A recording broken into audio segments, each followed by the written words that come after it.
Hamıya salam. Uzun müddətdən sonra xoş gördük. Çoxdan da video çəkmirdim. Hardasa 2 aydır. Yeni ildə başladım yanvarda çəkməyə. Daha sonra köçməyimlə əlaqədar olaraq video çəkməyə dayandırdım. Amma yenidən söz verdiyim kimi video çəkməyə davam edəcəm. Bu arada hal-hazırda Washington DC-dən San Diego'ya köçdüm. Köçmə prosesi biraz mənim zamanımı, enerjimi aldı. Amma indi necə deyərlər, settle down olmuşam, yerləşmişəm. Ona görə də qərar aldım ki, video seriallarıma davam elətdirim. Çünki ilk növbədə buna özüm ehtiyac duyuram. Özümün paylaşmaq ehtiyacım var. Həm də düşünürəm ki, mənim paylaşdığım məlumatlar bəlkə kiməsə fayda ola bilər, amma sözün düzü ilk öncə onu deyim ki, öz ehtiyacım olduğu üçün bunu eləyirəm. Çünki mən uzun zaman müəllim olmuşam, uzun zaman trener olmuşam. Hal-hazırda bu ehtiyacım ödənmir və fikirləşdim ki, öz ehtiyacımı ödəyim, həm də ki, başqa insanlara da faydalı olsun. Deməli, bildiyiniz kimi mən bu kanalımda daha çox gənclərə hədəflənirəm, Azərbaycan gənclərinə.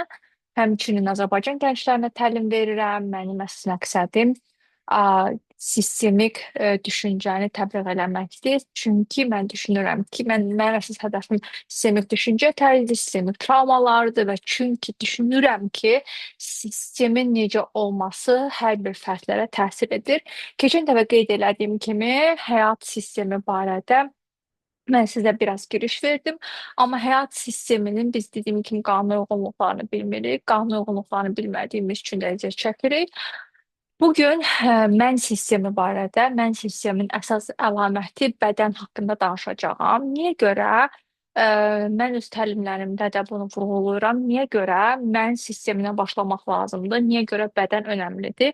İlk öncə onu qeyd edeyim ki, bizi bu real dünyada saxlayan bir struktur, saxlayan bir fiziki obyekt bizim bədəndir. Yəni yaradan, yaradılış, bunu necə adlandırırsa adlandırın, reinkarnasiya inanırsınız, bilmem nəyə inanırsınız. Bu sizin seçiminizdir. Bütün dinlərdə, ümumiyyətlə bütün cərəyanlarda fikir versəniz, bədənlə işə çox önəm verilir. Məsəl üçün, Budizmdə və yaxud da ki, şərqdə yoga elementlər var, bu səhv eləmirəmsə belə ə, tay adını unutdum belə ə, yavaş hərəkətlər, kitaylar da adını unutdum. Ə, və sonra misal üçün İslamda namaz var, 5 rükət namaz qılmaq. Fikir versəniz, əgər ki, aranızda namaz qılanlar varsa, namazın elementləri yoqanın bəzi elementlərindən oxşayır. Mən düşünürəm ki, bu elə belə deyil. Yəni 5 dəfə bədəni tərpətmək, 5 dəfə özündən qalmaq, daim hərəkətdə olmaq. Bu əslində insanlar bunun məncə keçmişdə artıq fərqinə vardılar və ona görə də bu mesajları indiki dövrə kimi ötürüblər ki, biz bu arada bilmirəm eşidir yoxsa yox, mən adada qaldığım üçün hər yol adada təyyarə səsləri gedir. Biz öz bədənimizi hərəkət elətdirək. Bədəndə hərəkət birinci növbədə vacibdir. Bədəndə hərəkət olmasa, həyat olmaz. Bədəndə hərəkət olmasa, limfalarımız yaxşı işləmir. Hətta fikir versəniz, çox yaşlı insanlardan biraz qəlbə iyi gəlir. Bu da nə ilə əlaqədardır? Onlarda limfa çox yaxşı işləmədiyi üçün su falan yığılır və onlarda qəlbə bədənlərində iyi olur. Ona görə də araşdırsanız, fikir versəniz, çox dinlərdə, çox cərəyanlarda, çox şey yerdə bədən önəmlidir. Bədən sənə əmanətdir mesajları verilir. Bunu bu yaxın necə bir izah edim? Bu yaxınlarda Cemina ilə danışırdım. Mənə çox gözəl bir ə, nümunə verdi. Dedi ki, təsəvvür elə get ki, mən sənə çox varlı, bahalı bir maşın vermişəm. Ən son model Ferrari vermişəm və mən sənə deyirəm ki, bu maşını istifadə elə və ailən üçün, öz sevdiklərin üçün. Amma mən bir il sonra gəlib görürəm ki, sən bu maşını zibil qabı kimi istifadə etmirsən və başqalarının zibilini daşımaq üçün istifadə etmirsən. Təbii ki, mən əsəbləşib bu maşını səndən geri alacağam. Deyir ki, bədən də bu cür işləyir. Yəni yaradılır, bu bədəni bizə əmanət verir və deyir ki, bu bədənə yaxşı bax və bir gün bu bədəni səndən alacağam. Amma biz nə edirik? Biz o bədənə çox pis baxırıq, hərəkətsiz qalırıq, idman eləmirik, stres. Bədənlə bağlı mövzu mənim çox da deyəcəklərim var. Bütün hamısını bu videoda danışmayacağam. Amma sistemdə niyə bədən vacibdir? nüansını mən izah eləməyə çalışıram ki, həyatınızda nə olursa olsun, nə baş verirsə versin, bədəninizin hərəkəti, bədəniniz həyatınızda birinci yerdə olmalıdır. Bədəninizlə bağlı aktivitelər. Çünki sizin ruhunuzu daşıyan budur. Bu fiziki bədəndir. Yəni bədəniniz sağlam olmayana qədər sizin min dərdiniz olur. Bədəniniz sağlamlığı itirəndən sonra sizin cəmi bir dərdiniz olur. Ona görə də sistemdə, həyat sisteminin davamı olması üçün bilirsiniz ki, həyatın əsas məqsədi həyatın davamlılığıdır. Ona maraqlı deyil, Aysu, Cəmilə, Salə, kimsə əsas biz olsaq da olmasaq həyat davam eləyəcək.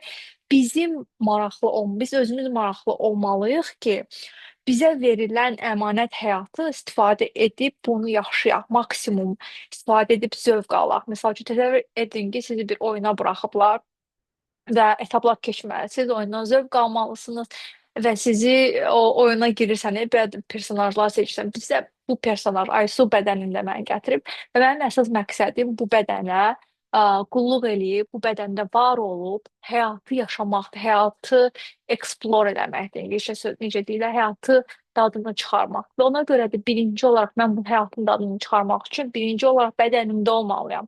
Bədəndə olmağın ikinci bir üzrü qadın olaraq bədənimdə özümü hiss eləməliyəm. Çox təəssüflər olsun ki, bu dünya patriarxal olduğu üçün çox mesajlar verirlər. Qadın sanki ikincidir, qadın sanki o qədər də dəyərli deyil, kişi əsas fiqurdur və qız övladı olaraq çox dəyərli deyilsən, oğlan övladı daha dəyərli mesajlar verildiyi üçün biz qadınlar ikinci bədənimizdə özümüzü qadın olaraq hiss eləməkdən utanç hissi duyuruq və ikinci məqam öz cinsimiz nədirsə o olaraq bədənimizdə var olmağın bədənimizə sahib çıxmalıyıq ki, mən qadınam, qadın olaraq dünyaya gəlmişəm, qadın siklım var mənim. Misal üçün indi fikir versəniz, müasir dünya, ümumiyyətlə dünya dizayn olunanda, iş yerləri, həyat, ümumiyyətlə sosial sistemlər dizayn olunanda, həkim, medical, tibbi, elmi, hər bir şey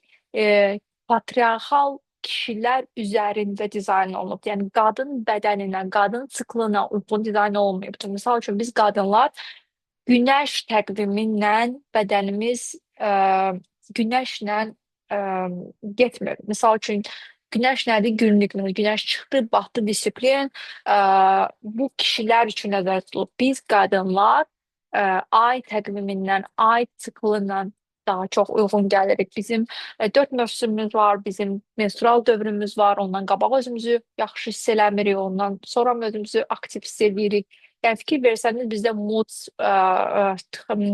bizdə əhval-ruhiyyədə dəyişikliklər olur və sanki bizə bir mesajlar verirlər, qadınların fikri dəyişir, nə bilim əhval-ruhiyyəsi dəyişir. Bəli, bu bizim təbiətimizdir və biz buradasa ayıb burada utanılacaq bir şey yoxdur. Sadəcə biz buna sahib çıxmalıyıq. Və fikir versəniz iş yerləri də elə dizayn olunub ki, sən hər gün işə getməz. Amma mən özümdən götürüm. Mən bəzi günlər olur ki, heç işləməyə həvəsim yoxdur, heç işləməyə enerjim yoxdur. Elə günlər olur çox aktivəm, elə günlər olur aktiv deyiləm. Və öz qadın olaraq bədənimə sahib çıxandan sonra mən başa düşdüm ki, xeyr, mənim siklım başqadır. Mən bu sıkla uyğun gəlməməliyəm. Ona görə də elə eləyirəm ki, misal üçün işimi çox aktiv özümü gümrah hiss etdiyim günlər layihənin çox hissəsini görürəm, amma o birisi günlər heç nə görmürəm və hətta dincəlirəm, bədənimə icazə verirəm, heç nə eləməməyə də icazə verirəm. Üçüncü nüans qeyd elədiyim kimi biz ümumiyyətlə dünya patriarxal dəyərlər üzərində dizayn olunduğu üçün həm kişilərin özünə də ziyandır yaratdıkları sistem, həm bizə də ziyandır. Kapitalizm ümumiyyətlə sən hər zaman hərəkətdə olmalısan, qoşmalısan, çatmalısan, işləməlisən və burada özünlə qalmaq, özünü dinləmək hissəsinə çox az yer verilir. Ona görə də yenə də deyirəm, yenə də qayıtmaq lazımdır köhnə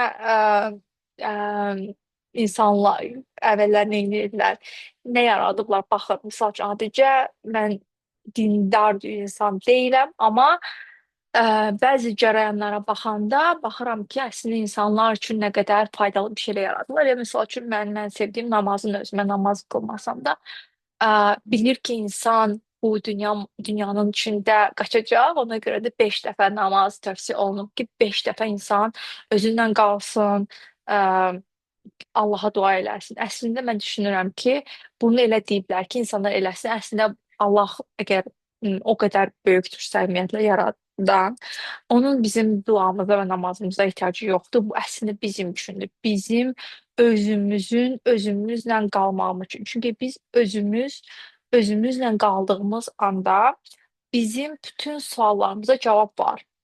Biz sadəcə müasir dünyanın içində çox təlaşda, çox qaça-qaçda olduğumuz üçün, daima müqayisə olunduğumuz üçün, daima qaçdığımız üçün biz o səslərin içində öz səsimizi itiririk və müasir dünya bizi o gün o vəziyyətə gəlib çatdırır ki, qəsdən bilərəkdən bizi scrollingdə saxlayır, bizi qısa ə, diqqətdə saxlayır ki, maksimal dərəcədə sənin dopaminini qaldırsın, maksimal dərəcədə sən asılı saxlasın, maksimal dərəcədə sənin bədənindən qopuq saxlasın ki, sən rahat idarə olunasın. Amma bu dünyada ən güclü insanlar öz autentikliyinin, öz fərqinə, özünün fərqində olan insanlardır. Yəni öz bədəninə qoşulu, connect öz ruhuna, özünə qoşulu insanlardır.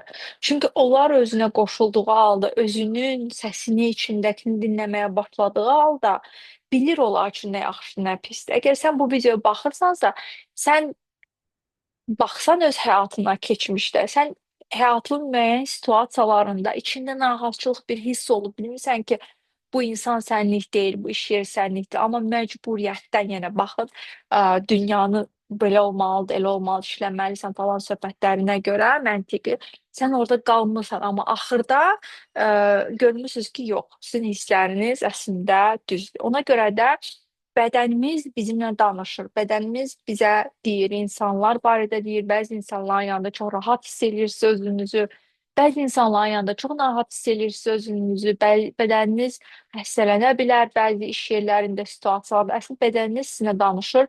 Bədənimiz çox müdrikdir. O bizə neçə illərin, nəsillərin, əcdadlarımızın informasiyasının kodunu gətirib bizi sağ saxlayıb bu dünyada və çox informasiya daşıyır. Ona görə də bədəninizi dinləməyi öyrənin, bədəninizə qayğı göstərməyi, bədəninizə baxmağı həyatınızın birinci əsas funksiyasına çevirin. Birinci əsas sizin mən sisteminizdə birinci funksiyanız sistemə gəlir baxsaq, sistem baxışından birinci siz mən sistemində yerinizdə olmalısınız. Mən sistemində yerinizdə olmaq üçün qısa bir oyundur. Oyunun içində olmanız üçün birinci mən sistemində bədəninizdə yerinizdə olmalısınız ki, bədəninizdən çıxış edərək o birisi oyunun içində, yəni həyat sisteminin içində olasınız və növbəti mərhələlərə addımlayasınız, növbəti başqa sistemlərdə var olasınız. Əgər siz həyatda öz sistemdən, öz bədəninizdə girməyəndə, özünüzü dinləməyəndə istəmədiyiniz həyatları yaşayırsınız, istəmədiyiniz həyatlar yaşadığımız üçün də daxili autoaqressiyamız, daxili aqressiyamız başlayır, narazıçılığımız başlayır. Niyə görə? Çünki özümüzü dinləmirik. Amma əslində özümüzü dinləsək, bütün suallarımızın cavabı özümüzdə var. Ümid edirəm bu qısa video sizin üçün faydalı olar. Komment yazmağı, like etməyi unutmayın. Hələlik.